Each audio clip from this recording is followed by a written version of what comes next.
Hello everyone, আসসালামু আলাইকুম। সবাই কেমন আছো? এই বছরে প্রথম পাকা আম খাওয়া হবে নিজেদের কাছে। চলো দেখানো যাক তোমাদেরকে। চলো।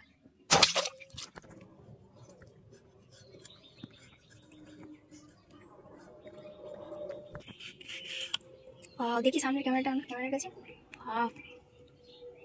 ঠিক আছে, দেখে এগুলো লো লেবে, কিন্তু ভালো লাগে না পাকা আম খেতে। উফ,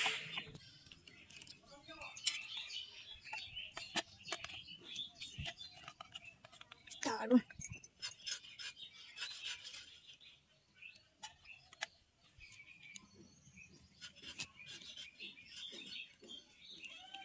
তুলে কে কে এই বছরে আম খেয়েছেন অবশ্যই কমেন্ট করে জানাবেন। চলুন আমি খেতে থাকি, আপনারা লাইক করে দিন। সবাই ভালো থাকবেন, আল্লাহ হাফেজ।